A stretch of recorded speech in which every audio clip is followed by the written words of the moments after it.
सभी को नमस्कार और यहाँ आने के लिए धन्यवाद। आज हम व्याख्यान संख्या 39 का अध्ययन करने जा रहे हैं, जिसका नाम है दैनिक जीवन की चीजों के साथ गैर पहचान और हम दूसरों को क्यों आंकते हैं। हम ये सीखने जा रहे हैं कि कैसे अपने दोषों और अपने दैनिक जीवन की समस्याओं या परिस्थितियों के साथ तादात्म्य स्थापित न किया जाए और चेतना को सो जाने से रोकने के लिए दूसरों की आलोचना क्यों न की जाए। इसके अलावा हम दर्पण के नियम के बारे में भी सीखने जा रहे हैं।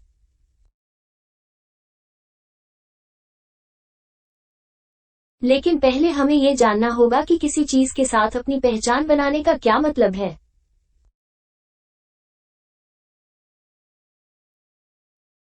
पहचाने जाने का मतलब किसी दोष के समान होना है। उदाहरण के लिए हम कह सकते हैं कि हम क्रोधित हैं और इसका मतलब है कि हम क्रोध के साथ पहचाने जाते हैं, इसलिए अब हम क्रोध के कार्य के समान कार्य कर रहे हैं, चिल्लाना, लड़ना, मुक्का मारना इत्यादि। हम कह सकते हैं कि हम दुखी हैं और इसका मतलब है कि हम दुख के साथ पहचाने जाते हैं, इसलिए अब हम उस दोष के समान कार्य करते हैं। हम दुख महसूस करते हैं, हम रोते हैं, हम पीड़ित होते हैं। दोष के साथ तादात्म्य स्थापित करते हैं तो हम उस दोष के समान हो जाते हैं।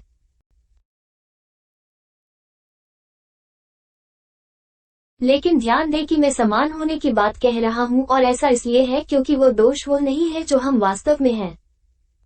हम चेतना है, लेकिन हर बार जब हम खुद को किसी दोष से पहचानते हैं तो हमारी चेतना सो जाती है। जब कोई दोष हमारे सभी केंद्रों पर हावी हो जाता है और हमारे माध्यम से प्रकट होता है तो चेतना वहां नहीं रहती है। हम अपने आप को भूल जाते हैं, हम मौजूद नहीं हैं, हम अपने भीतर के अस्तित्व को भूल जाते हैं, हम भूल जाते हैं कि हम यहाँ क्यों हैं और हम भूल जाते हैं कि यह सब एक भ्रम है। एकमात्र वास्तविक चीज हमारा आंतरिक अस्तित्व है।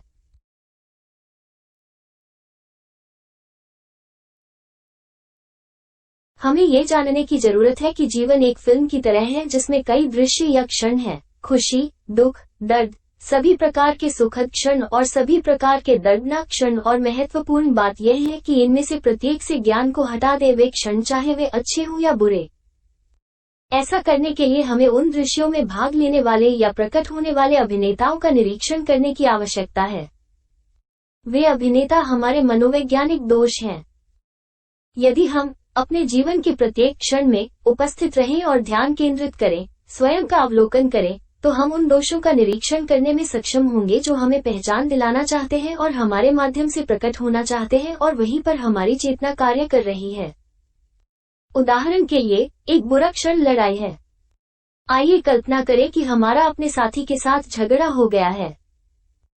उस स्थिति में करने के लिए सही काम ये होगा कि प्रगतिशील मृत्यु का अभ्यास किया जाए ताकि ये देखा जा सके कि उस समय मेरे माध्यम से कौन सी खामियां प्रकट होना चाहती थी।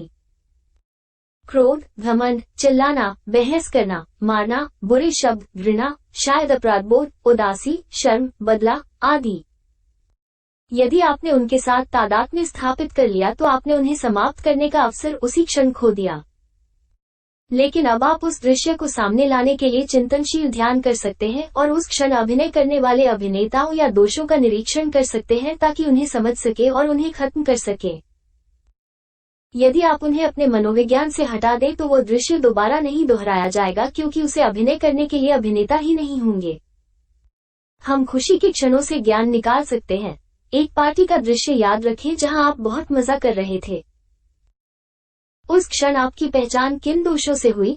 वासना, शराब, नशीली दवाएं, नृत्य, उत्साह, शायद इस बात का डर कि पार्टी में लोग आपके बारे में क्या कहेंगे या सोचेंगे, बकवास, बकबक, दूसरों का हिस्सा बनने या उनके द्वारा स्वीकार किए जाने की आवश्यकता, लोलुपता, अवज्ञा, शायद आप वहां नहीं थे, आपके माता पिता की सहमति और कई अन्य दोष।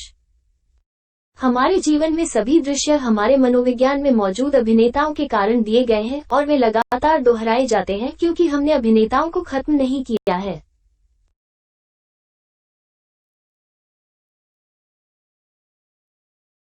इसलिए आइए समस्याओं के बारे में बात करें, क्योंकि हमारे पास बहुत सारी समस्याएं हैं, लेकिन ऐसा इसलिए है क्योंकि हमारे पास बहुत सारे दोष हैं।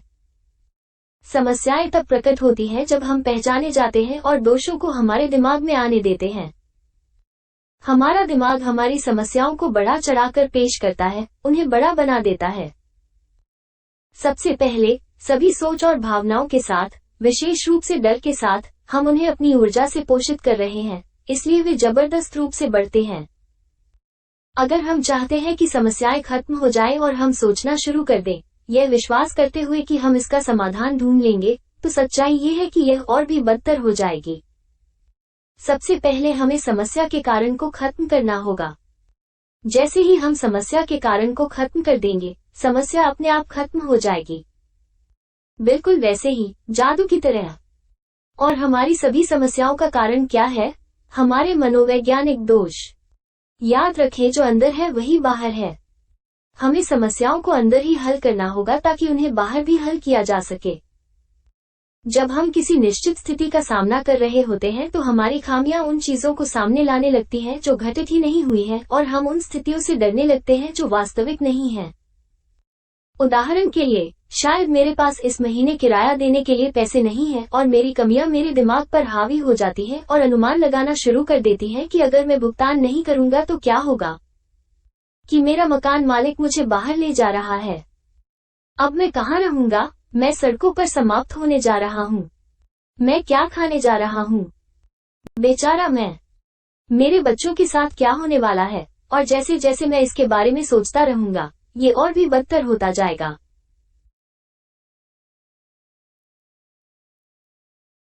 हमें जो करना है वो बैल को सींगों से पकड़ना है। अपने डर का सामना करते हुए यह निरीक्षण करें कि उनके पीछे कौन लोग हैं। निस्संदेह हम अपने स्वयं के मनोवैज्ञानिक दोषों को उन फिल्मों में प्रकट होते, प्रदर्शित करते और अभिनय करते हुए पाएंगे।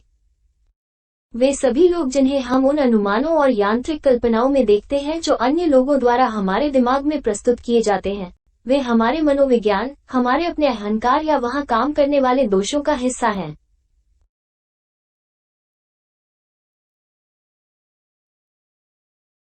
उदाहरण के लिए, इस स्थिति में जहां हमारे पास भुगतान करने के लिए पैसे नहीं हैं और हम ये दिखाना शुरू कर देते हैं कि मकान मालिक ने हमें घर से बाहर कर दिया है, और हमें देख रहे सभी लोग हंस रहे हैं और हमारा मजाक उड़ा रहे हैं, मेरे बच्चे पीड़ित हैं, चोर सड़क पर हमारी चीजें चुरा रहे हैं, लोग हमें असफल कह रहे हैं और हमारे बारे में बुरी बातें कर रहे हैं, हमारी आलोचना कर रहे हैं।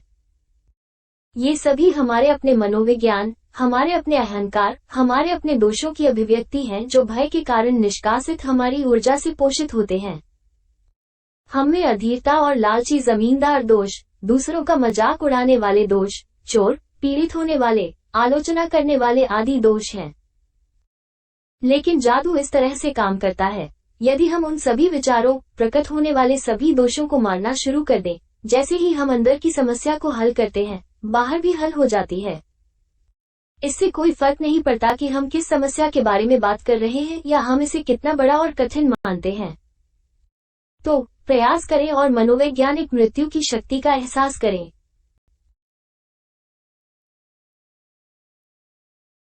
आपको ये भी समझना होगा कि सब कुछ होता है। कोई भी स्थिति हमेशा के लिए नहीं रहेगी, चाहे वो कितनी भी बुरी क्यों न लगे। जब हमारी पहचान हो जाती है तो हम स्वयं को, अपने परमात्मा को भूल जाते हैं और भूल जाते हैं कि हम इस अभिव्यक्ति से ज्ञान प्राप्त करने के लिए कुछ समय के लिए यहाँ आए हैं। हम भूल जाते हैं कि ये दुनिया समय के अधीन एक भ्रम है, लेकिन हम वास्तव में जो है वो शाश्वत और अमर है। ध्यान में रखने वाली एक और बात यह है कि हमारे कर्म हमारे दोषों से उत्पन्न होते हैं, और हमारे कर्म ही इन भयानक परिस्थितियों को उत्पन्न करते हैं जिनमें हम लगातार खुद को पाते हैं। इसलिए हमें अपने दोषों को पूरी तरह से खत्म करने और अपने कर्म ऋणों का भुगतान करने के लिए धर्म उत्पन्न करने की आवश्यकता है। इसलिए मानवता के लिए बलिदान के साथ साथ मनोवैज्ञानिक मृत्यु और आध्यात्मिक जन्म पर भी काम करना हमारे लिए आवश्यक है। साथ ही यह वो नहीं है जो हम आमतौर पर करते हैं, बल्कि हमें समस्याओं को अवसर के रूप में देखने की जरूरत है और स्वीकार करना चाहिए कि जीवन में सबसे खराब परिस्थितियां वे हैं जो हमारे आंतरिक कार्य में सबसे अधिक योगदान देती हैं, क्योंकि वे हमें सबसे अधिक मात्रा में दोष देखने का अवसर देती हैं, जिससे हम और अधिक ज्ञान प्राप्त करेंगे।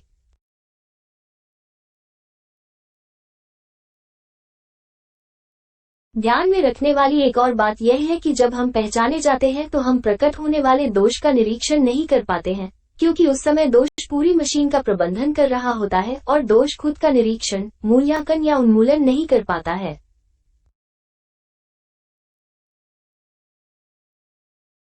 तो अब आइए समझाएं कि हम दूसरों का मूल्यांकन क्यों करते हैं।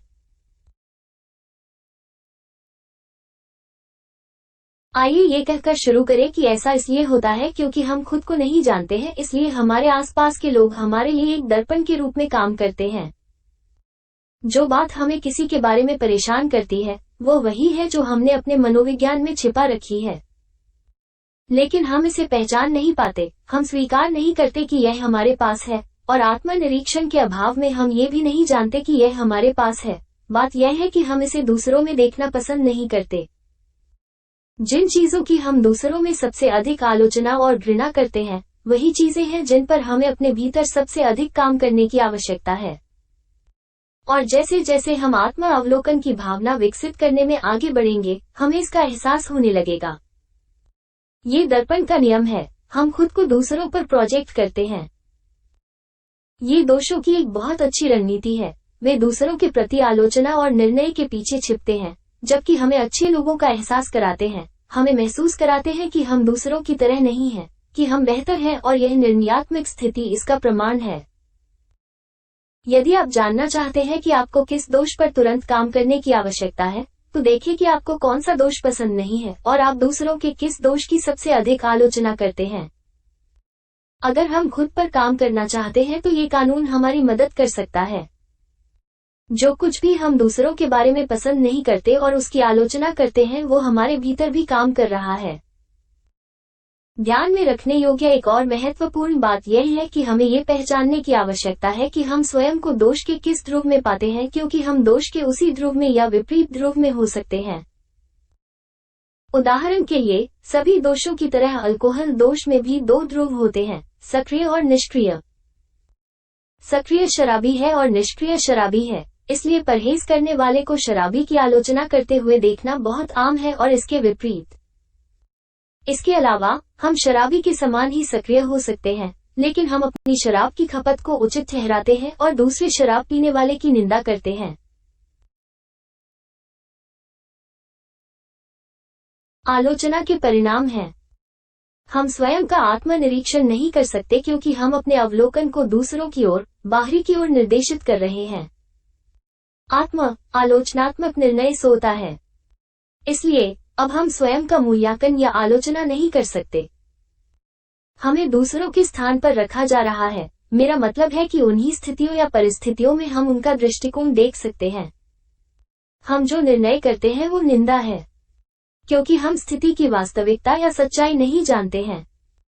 यह उस व्यक्ति के साथ खराब संबंध भी उत्पन्न करता है जिसकी हम आलोचना कर रहे हैं, क्योंकि अहंकार टेलीपैथिक रूप से संचार करता है, इसलिए दूसरे व्यक्ति को हमारे प्रति घृणा महसूस होने लगती है। ऐसा कारण के अंतर्गत होता है।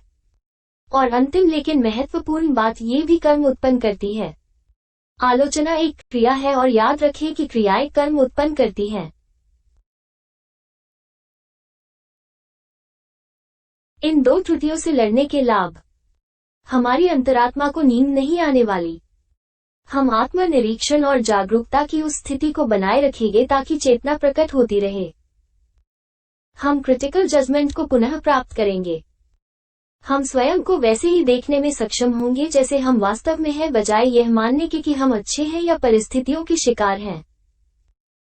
इससे हमें अपने जीवन में आमूलचूल परिवर्तन करने का अवसर मिलता है। चल रही मौत प्रभावशाली ढंग से प्रदर्शन करने जा रही है, क्योंकि हम अधिक मनोवैज्ञानिक दोषों और विवरणों को देखने में सक्षम होने के लिए इसे प्राप्त करने में अधिक समय के लिए सचेत रहेंगे, और यह हमें अपने आंतरिक कार्य में आगे बढ़ाएगा।